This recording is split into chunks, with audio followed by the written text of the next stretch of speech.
It's 2024, and in this video, you're going to learn the esoteric meaning behind the number 8 through the tarot, specifically through the Thoth deck.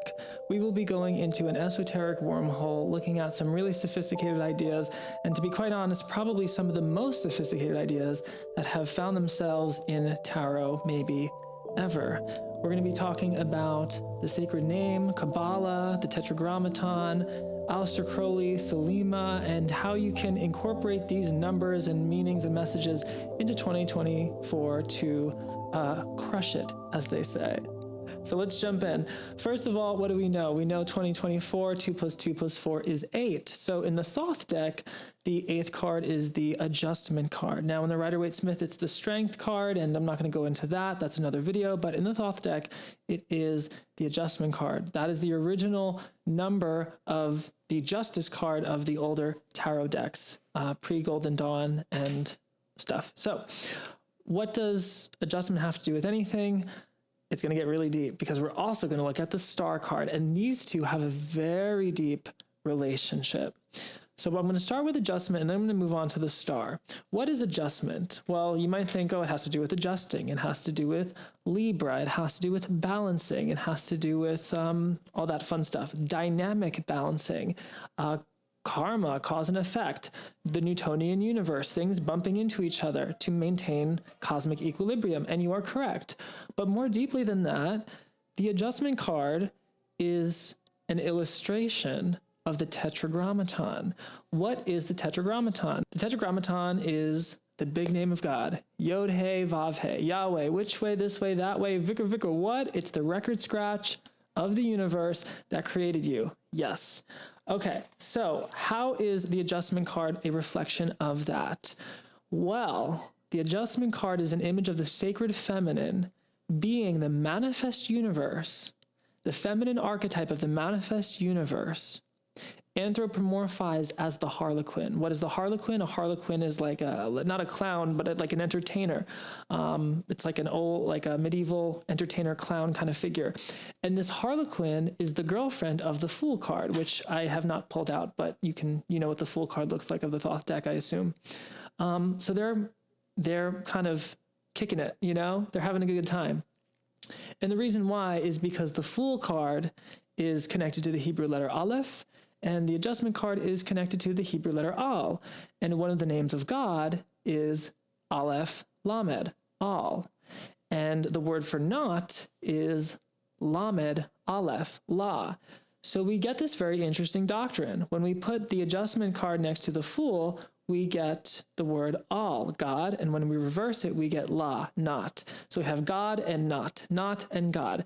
Now this brings us to a very deep doctrine on the ultimate nothingness that is. And if you go into any mystical tradition, you will eventually, if you go far enough, you will get to the attic or the basement or whatever. If you keep climbing the floors or going downwards, you'll get to the attic or basement of nothingness, which on the tree of life is called Ein Sof. So why nothingness? Because ultimately, the more you zoom into things in reality, the more you zoom in, the more you realize that there's no inherent quality of things, right? The more you exit the matrix, or conversely, the more you zoom out from reality, the more you get out of your own head, get out of your own life, get out of the world, get out of the universe, keep zooming out into space, you realize that there's also nothingness there. So any extremes in ontological inquiry will also often lead to nothingness. In Buddhism, this is called sunyata.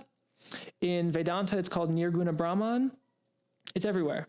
Okay, so it's essentially the state where no thing exists. There's this divine emptiness through which all the things, all of our experiences show up in. Now, what does that have to do with adjustment and the 8 year? Well, adjustment, as I said, is the female anthropomorphization of the manifest universe, but through this formula of the Tetragrammaton. Tetragrammaton is the name of God. Okay, Yod He Vav He.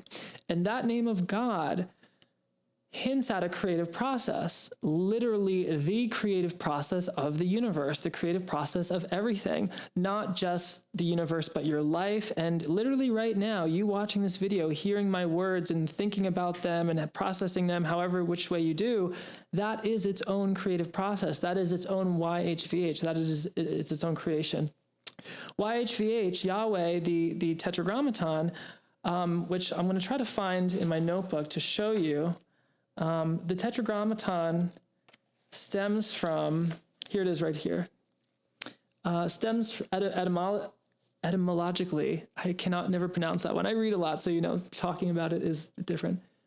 Etymologically, I think, stems from the word to be, okay, to be. So you've probably heard in spiritual circles the mantra, I am, right? I am. It's in Kabbalah too. It's in a lot of things. That powerful statement of pure being, pure existing. So Yod-Heh-Vav-Heh comes out of that. Now, what the Thoth Tarot does is it takes the Yod-Heh-Vav-Heh formula, the formula of Tetragrammaton, and makes it infinite. So originally in Jewish Kabbalah, which is the original Kabbalah, this is where all this stuff comes from, the Tetragrammaton was, in one sense, a creative act and showed the stages of the creation of the world. And then once it was created, it's done. Here we are, having a good time, hopefully, right? But what Crowley did is he took the Tetragrammaton and made it a looping system, so that not only did it create the universe, but at the very end of the universe, that the final product, the final crystallization of everything that we experience, the whole damn universe, that comes back into the beginning to recreate itself again. And that creates this infinite loop.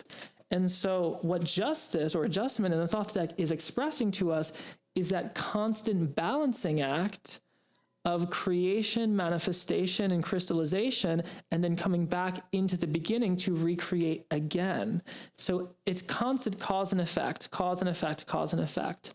And you can see in the card that she is, the camera's not going to focus, but look up the card. I'll show you in this book, actually.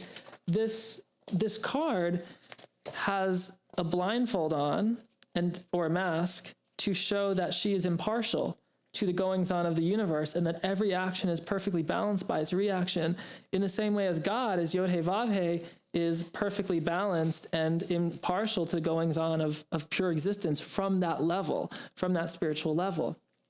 Okay, so what do we have? We have Alpha and Omega. And by the way, if you want to download this book, I'm going to try to have a free version out by the time this video is released. So there will be, this is called the Thoth Deck Decoder, and it details a bunch of the symbols of the Thoth deck and more.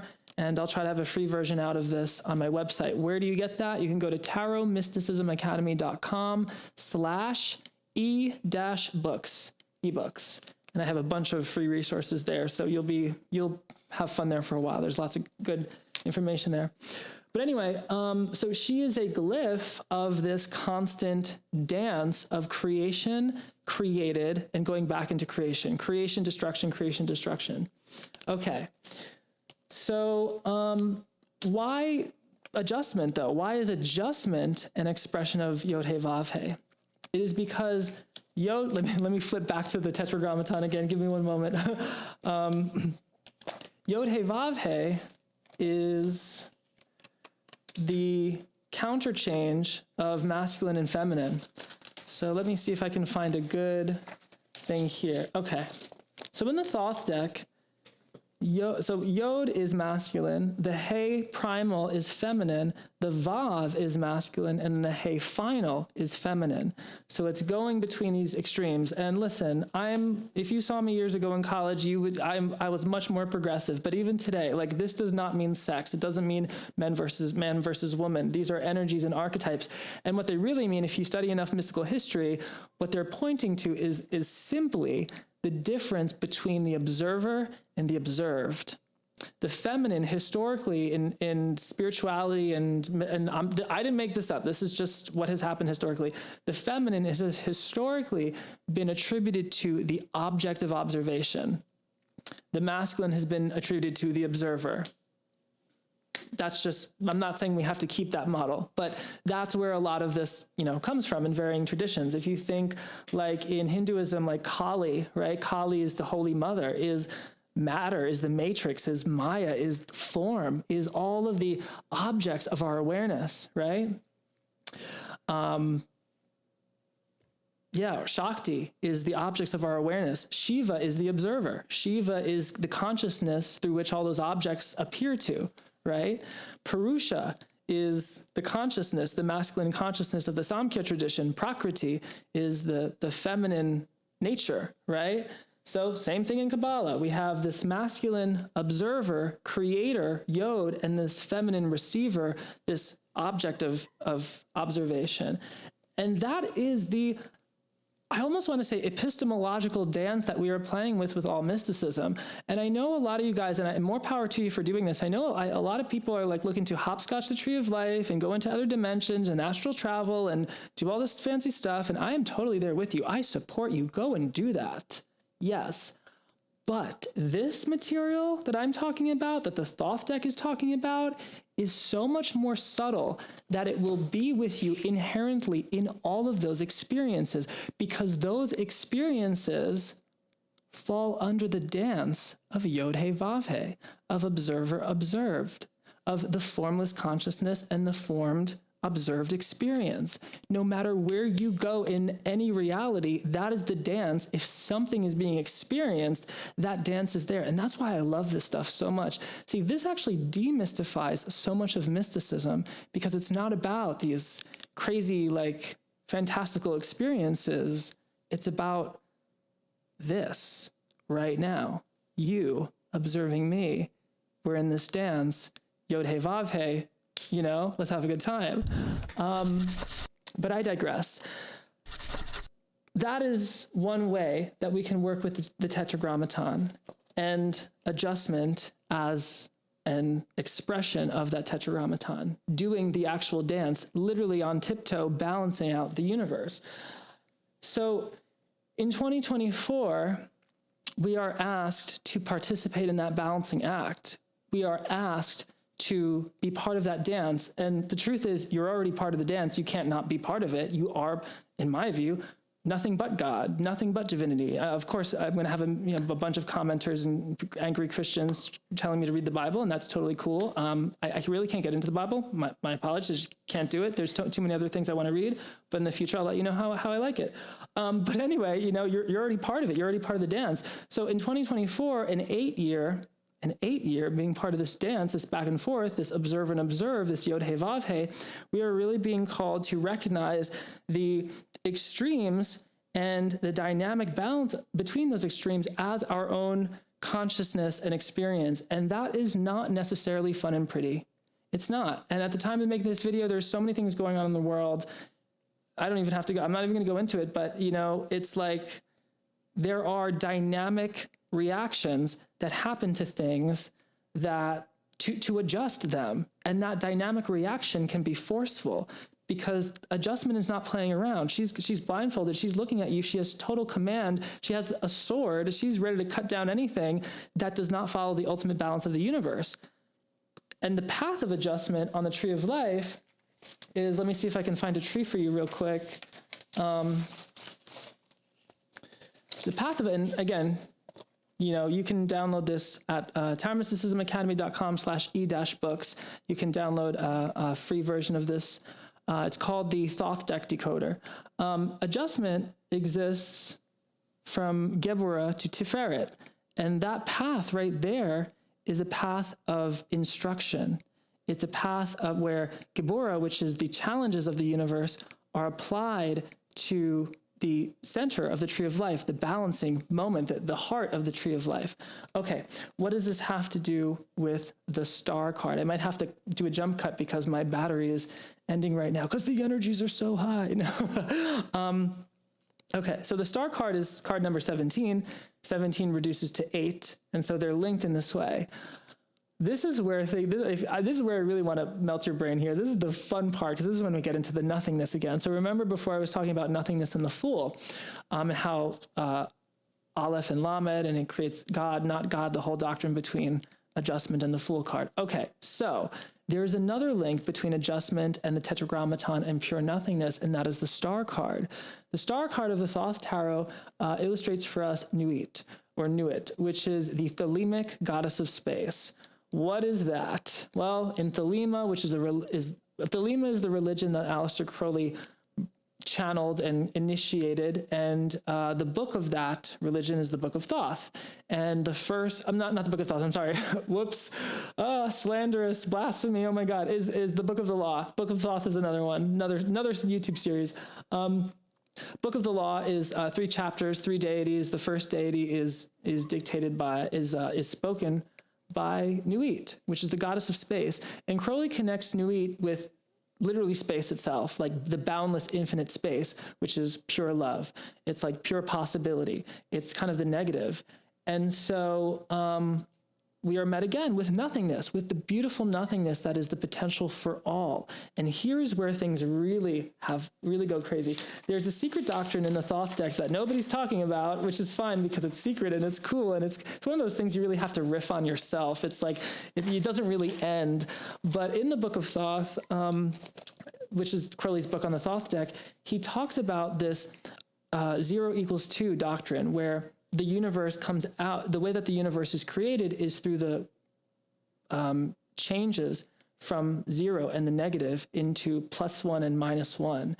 And that is the essence of adjustment and the star card. Out of the nothingness, something appears because nothingness folds in on itself. And by nothingness folding in on itself, the adjustment card becomes that disproportion of energy or matter or experience that creates up and down, right and left, forward and back, and everything. If you want more on this, you could read Sefer Yetzirah and other mystical texts. But what does that have to do with anything? It's essentially the fact that we are all bundles of polarity. We are bundles of nothingness folding in on itself to experience itself. And it's something we can enjoy in all the trauma and drama and all the horror and all the glory and all the love of being. And eventually we will unwrap and we will unravel back into the nothingness. And when we get bored, we'll come back and do it again. Much love. Thanks so much for the wormhole. If you really want to study this stuff, if you really want to study the Thoth deck, Book of Thoth, all this esoteric stuff, you'll want to check out my master curriculum at tarotmysticismacademy.com/curriculum. I'll link it below. Much love. I'll see you in the next wormhole.